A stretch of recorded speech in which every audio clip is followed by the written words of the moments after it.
एक मुलाकात ऐसी शख्सियतों के साथ जिन्होंने दिया है अपने जीवन को एक नया मुकाम। रूबरू कराएंगे ऐसी कुछ हस्तियों के साथ एक खास शख्सियत के साथ मुलाकात जयदेव पटेल के साथ नंबर 1 इंडिया न्यूज पर। नमस्कार व्यूअर्स, मैं जयदेव पटेल और आप देख रहे हैं नंबर 1 इंडिया न्यूज। आपका एक बार फिर स्वागत है एक खास शख्सियत के साथ मुलाकात प्रोग्राम में। आज हम बात करेंगे दिल्ली विधानसभा चुनाव के नतीजों का। आम आदमी पार्टी की पंजाब में जो मौजूदा सरकार है इस पर कितना असर दिखाई देगा, और इसी के साथ साथ में कहीं ना कहीं मणिपुर के मुख्यमंत्री जो है एन बीरेन सिंह, उनका इस्तीफा दे दिया गया है। इसको लेकर राहुल गांधी की तरफ से ये कहा जाना कि सुप्रीम कोर्ट की जांच और साथ ही कांग्रेस का अविश्वास प्रस्ताव ने मजबूर कर दिया मणिपुर के सीएम को इस्तीफा देने पर, ये कहां तक सही है? इन्हीं तमाम मुद्दों पर बात करने के लिए हमारे साथ खास सम्मानित राजनीतिक विशेषज्ञ संजय उनियाल जी, आपका बहुत बहुत स्वागत आज हमारे प्रोग्राम में। जयदेव जी, आपको और आपके हजारों लाखों दर्शकों को नमस्कार जी। संजय उनियाल जी, आपसे मेरा पहला सवाल है कि दिल्ली विधानसभा चुनाव के नतीजों का आम आदमी पार्टी की पंजाब में जो मौजूदा सरकार है इस पर कितना असर दिखाई देगा आने वाले समय में, ऐसा आपको लगता है? जयदेव, मुझे तो पॉलिटिकल एनालिस्ट होने की वजह से ऐसा लगता है कि शायद भारतीय जनता पार्टी तो शायद अपने आप ही अपने दम पर चुनाव जीतने में विश्वास रखती है। अभी तक जो भी इसका कैरियर, जो भी आप देखिए इसका पोस्ट रिकॉर्ड रहा है, प्रीवियस रिकॉर्ड्स रहे हैं, और आधी अधूरी, फ्रैक्चर्ड और बीच में तोड़ मरोड़ वाली राजनीति पे कम विश्वास करने वाली भारतीय जनता पार्टी, मुझे नहीं लगता कि शायद इसके लिए कहीं इच्छा रही होगी इसकी। परंतु चूंकि ये केजरीवाल जी को शायद ऐसा महसूस होने लगा है और आप लोग जर्नलिस्ट हैं तो सुगबुगाहट कहीं ना कहीं से आने लगी है, तो हो सकता है कि कुछ ना कुछ, जब कहते हैं ना कि मुझे लगता है मैं गड्ढे में गिरूंगा, मैं सोचता रहता हूँ तो मेरी साइकिल गड्ढे में गिरी जाती है। जी संजय उनियाल जी, ये सवाल इसलिए अहम था क्योंकि कहीं ना कहीं एक तो अरविंद केजरीवाल के पास 2 स्टेट थे, एक आधा स्टेट जिसको हम कह सकते हैं दिल्ली के रूप में, और एक पूरा राज्य जिसको कह सकते हैं पंजाब के रूप में। ऐसे हम आम आदमी पार्टी का आगे का भविष्य आप कैसे देखते हैं? देखिए, भविष्य आम आदमी पार्टी का, मैं ऐसे आम आदमी पार्टी को बड़ा क्लोजली ऑब्जर्व करता रहा हूं जयदेव। तो मैंने शुरू से देखा 12-13 साल पहले इस आंदोलन का आना, अगर थोड़ी सी एक सेकंड में हिस्ट्री पे जाए तो अन्ना के सिर पे चढ़ के, कंधे पे चढ़कर उस बेचारे बूढ़े और एक स्वाभिमानी व्यक्ति को मिसयूज किया, और उसके बाद आपने देखा कि किस तरह से छिटक के गिरते चले गए। तो मुझे लगता है कि ये कोई पॉलिटिकल पार्टी ना होकर ये एक समूह है, मौका पर अपॉर्चुनिस्ट, धोखेबाज, मक्कार और बहुत जल्दी कुछ कर दिखाने वाले ऐसे कुछ लोगों का समूह था जो कि धीरे धीरे छिटकता जा रहा है। और एपी सेंटर कहते हैं ना कि हर एक एपी सेंटर में कोई ना कोई चीज होती है जो आकर्षित करती है, तो वो पॉलिटिकल विचार होता है, तत्व होता है, जिसकी वजह से सारे लोग उससे जुड़ते हैं। तो इसका तत्व सिर्फ लालच का, सत्ता थी, और ये देखे हम किस तरह करप्शन करके लोगों को बेवकूफ बनाकर शासन कर सकते हैं, और पैरेलल जो है ना हम शासन देंगे। तो उस तरह के दुशासन और पैरेलल शासन को कह के दुशासन वाला जो प्रयास जो इसकी तरफ से रहा उसको लोगों ने समझ लिया है। तो ये पार्टी नहीं थी एक वास्तव में, और इसका बिखरना निश्चित है ही। जिस तरह से आंधी तूफान की तरह आई थी, आप देखिएगा अभी आने वाले समय में 5-7-8-10 महीने में इसका नाम लेवा कोई नहीं रहने वाला। जी संजय उनियाल जी, पंजाब की राजनीति को लेकर के प्रताप सिंह बाजवा जो कांग्रेस के नेता प्रतिपक्ष हैं पंजाब असेंबली में, उनका बयान सामने है। उनका यह कहना है कि आम आदमी पार्टी के 30 से ज्यादा विधायक जो हमारे संपर्क में हैं। तो ऐसे में क्या आपको लगता है कहीं ना कहीं जो एक प्लॉटस, एक ऑपरेशन की तरह एक अंजाम दिया जाए कांग्रेस पार्टी की तरफ से पंजाब में, ऐसा आपको महसूस होता है कहीं? देखिए, कांग्रेस पे आप बहुत ज्यादा विश्वास जयदेव नहीं कर सकते, और कांग्रेस अपने आप कितनी कमजोर है वो एक बहुत बड़ा जीरो बताता है। ऐसी पॉलिटिकल पार्टी जो कि आपको देखिए इसने स्वतंत्रता संग्राम में कितने बड़े बड़े लीडर्स को पैदा किया, जवाहरलाल नेहरू, इंदिरा गांधी जैसे तेजस्वी लीडरों को पैदा करने वाली कांग्रेस जैसी सरकार आज आम आदमी पार्टी को, जब 2013 में आम आदमी पार्टी 36 सीटों के साथ आई थी तो उसको ऑक्सीजन देके उसको बैसाखी की तरह खड़ी करने वाली ये कांग्रेस पार्टी थी, और आज कांग्रेस पार्टी उसको खा गई। आज देखिए 68 लोगों की शायद जमानत जब्त है। आप तो पॉलिटिकल व्यक्ति हैं, मुझे दुख हुआ कि 68 लोगों की कांग्रेस जैसी पार्टी की जमानत जब्त हो जाती है। तो ये अपने आप में मुझे लगता है बहुत बड़ा प्रश्न चिन्ह है इनके ऊपर। और इस तरह की बातें, स्टेटमेंट देना, अरे जुम्मा भी जीरो की सिफर से आप पूरे नहीं हो पाए हो, उसको भर नहीं पाए, उसका एनालिसिस नहीं कर पाए, और आप चले हो सरकार गिराने, चल पड़े जी, हम उनके जो है ना उनकी सरकार गिराने चल पड़े। आज अब पंजाब से आप प्रतिपक्ष नेता बाजवा जी शोर में करते हैं कि मैं सरकार गिरा दूंगा आम आदमी पार्टी की।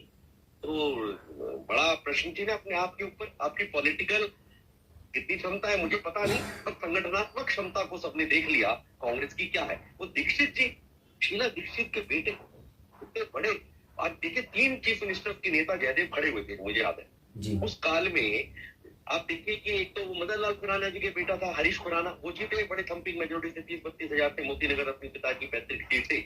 साफ सिंह वर्मा जी के बेटे को तो आपने देख ही लिया, उन्होंने क्या झंडे गाड़े, 3 बार के एमपी और इस बार क्या एमएलए में उन्होंने पछाड़ के रख दिया। जो व्यक्ति कहता था कि मेरे को कोई हिला नहीं सकता, मोदी जी 2050 तक क्या 25 चल रहा है तब भी आप नहीं आ पाओगे, वाराणसी में उनसे लड़ाई करने चला गया। तो वाराणसी वाले व्यक्ति या तो मोदी ने हराया हो या फिर परवेश साफ सिंह वर्मा ने उनको हराया। और तीसरा व्यक्ति आप देखते हैं कि शीला दीक्षित जी का बेटा खड़ा हुआ। शीला दीक्षित जी के बेटे की क्या दुर्दशा हुई है, मैं हैरान हो गया। 4384 वोट मिले उस व्यक्ति को। सोचने वाला विषय क्या पॉलिटिक्स में क्यों है, क्यों आप पॉलिटिकल कैरियर किसी और बच्चे को आने दे, किसी यंग नेता को आने दे। अब ड्राइंग रूम में बैठ के जो पॉलिटिक्स करते, अब बयान करते रहते हैं। तो ये पॉलिटिकल लोगों के लिए एक प्रश्न चिन्ह है। यदि हम पॉलिटिकल आइडियोलॉजी से ऊपर उठ के, क्योंकि आप भी ऐसे ही लगभग चाहते हैं कि हम उसके बारे में डिस्कस करें जिससे अच्छे, तेजस्वी, ईमानदार, कर्मठ, संगठनात्मक लोग ऊपर आ पाए और इस देश को परम वैभव पर लेकर जा पाए, तो मुझे नहीं लगता कि कांग्रेस के बाजवा में कोई दम है इस बात में। जी संजय उनियाल जी, अगर हम बात करते हैं मणिपुर में हिंसा हुई, लास्ट टाइम हमने देखा सारे इश्यूज रेस हुए, आरोप प्रत्यारोप का दौर चला और जिस तरीके की बर्बरता भी हमको नजर आई, उसके बाद अब सडनली कल मुख्यमंत्री जो है एन बीरेन सिंह उसका इस्तीफा दे देना, इसके क्या मायने आप देखते हैं? मुझे आप एक बात बताओ जयदीप, आप तो बहुत अच्छे पॉलिटिकल और लाखों करोड़ों लोगों के हृदय पे राज करते हो इतनी सी उम्र में, निरंतर अपने चैनल को चलाने के लिए कार्यरत रहते हो। मैं आपसे पूछता हूं कि आज तक कितने लोगों ने स्वतः चीफ मिनिस्टरशिप की पोस्ट से रिजाइन किया है? स्वतः किसी भी पॉलिटिकल पार्टी, किसी भी आइडियोलॉजी, किसी भी तत्व से जुड़े व्यक्ति ने, मुझे नहीं लगता। वो लाल बहादुर शास्त्री हुआ करते थे जयदेव, जब एक रेल एक्सीडेंट हो जाता है तो लाल बहादुर शास्त्री स्वतः इस्तीफा दे देते हैं एक एक्सीडेंट से, कि मैं क्योंकि रेल मिनिस्टर हूं तो मैं आज के बाद इस पद पे नहीं बैठूंगा और अपनी रिजाइन कर देते हैं। हिस्टोरिकल फैक्ट है। आज कितने लोग किसी भी कारण से इस पॉलिटिकल पोस्ट को छोड़ते, वो छोड़ के अगर उनके हाथ से जाने लगती, सीबीआई का मामला आ जाता है, एनआईए का मामला आता है या ज्यूरिसडिक्शनल कोई प्रॉब्लम हो जाती है, कॉन्स्टिट्यूशनल प्रॉब्लम हो जाती है, तो अपनी बीवी को, मैं राबड़ी देवी जी की तरफ इशारा नहीं कर रहा, मैं केजरीवाल जी की तरफ इशारा नहीं कर रहा, तो वो अपनी वाइफ को बिठा के चले जाते हैं। कि क्या बात है, क्या कारण है? और एक आइडियोलॉजी, एक जो पॉलिटिकल पार्टी है वो ये प्रूव करती है कि अगर चाहेंगे, जरूरत पड़ेगी तो उनका जो चीफ मिनिस्टर है वो भी रिजाइन करके उसी टर्म में डिप्टी चीफ मिनिस्टर के लिए किसी दूसरे साथी के साथ जाके खड़ा हो जाएगा। एग्जाम्पल हमने सबने देखा है, फडणवीस का एग्जाम्पल हमने देखा है साक्षात। तो ऐसा त्याग, ऐसा समर्पण ये सिर्फ एक आइडियोलॉजी के साथ हो सकता है। और मैं सैल्यूट करता हूं कई बार ऐसी संगठनात्मक कैडर पार्टी को, कैडर में अगर वीरेन को लगा आज, तभी उनको हटाने की बात नहीं गई। अब बिल्कुल मणिपुर में लगभग हालात ठीक से है, पर स्वतः उन्होंने इस्तीफा दिया। तो हो सकता है कि किसी पॉलिटिकल जो बॉस है उन्होंने उनको इशारा किया हो कि भाई अब समय आ गया है, तो अब आपको लगता है जब भी आपको ठीक लगे आप रिजाइन करें, अगर आपसे नहीं चल पाता है तो हो सकता है कि शायद ये रीजन रहा हो। आप नहीं तो आपको धक्के देके भी कोई हटा नहीं सकता। आप तो कांग्रेस में तो कोई आदमी किसी को धक्के देके नहीं हटा सकता, आप अलग पार्टी बना लेते हो, जैसे कोई आपको हटाने की बात करता है सीएम पोस्ट से। जी संजय उनियाल जी, लेकिन एन बीरेन सिंह मणिपुर के मुख्यमंत्री के इस्तीफे के बाद कहीं न कहीं राजनीति भी तेज हो गई है और नेता प्रतिपक्ष राहुल गांधी ने तो यहाँ तक कह दिया कि सुप्रीम कोर्ट में जो जांच चल रही थी उसको लेकर के और इसी के साथ साथ में कांग्रेस का जो अविश्वास प्रस्ताव लाया गया था, इन दोनों ने मजबूर किया एन बीरेन सिंह को इस्तीफा देने के लिए। देखिए, राहुल गांधी को बहुत सीरियसली कोई लेता नहीं है और वो हिडेनबर्ग और सोरोस और वो भी सब जो है ना नीचे की तरफ जा रहे हैं, वेटिकन सिटी, तो इसलिए उनको बहुत सीरियसली लेने की आवश्यकता नहीं है आपको। और उस व्यक्ति को आप सीरियसली ले रहे हैं जो दिल्ली की लड़ाई में एक छोटी सी पॉलिटिकल पार्टी के सामने, आम आदमी पार्टी के सामने 0-0 लेकर आता है। अरे एक सीट आ रही थी तो मैं कल बैठा हुआ था किसी चैनल में, तो मैंने बोला कि चलो एक सीट तो ला रहे हैं, परंतु देखा जैसे जैसे टाइम कटा वो 1 GB 0 हो गया, 68 लोगों की जमानत जब्त हो गई। तो मुझे लगता है जैसे कि अगर कोई आपके स्तर का और हमारे स्तर का भी कोई व्यक्ति इंडिपेंडेंट भी खड़ा हो जाए तो 5-10 हजार वोट लाने का मादा रखता है। तो ये सब ऐसे व्यक्ति का जो पॉलिटिकल, जो कि अध्यादेशों को फाड़ देते हैं, जो कि आंख मारते हैं, जो कि कभी भी फॉरेन चले जाते हैं, फॉरेन ट्रिप पे चले जाते हैं। तो वो मुझे लगता है कि ऐसे किसी व्यक्ति को कांग्रेस तो बेटे दे सकती है, पर आम व्यक्ति जो समाज में विचरण करता है, जो समाज को देखता है, हमारे 140 करोड़ लोग, वो राहुल गांधी को बहुत सीरियसली नहीं लेते। संजय मंडल जी, आपने हमारे लिए समय निकाला, उसके लिए आपको बहुत बहुत धन्यवाद। धन्यवाद जयदेव।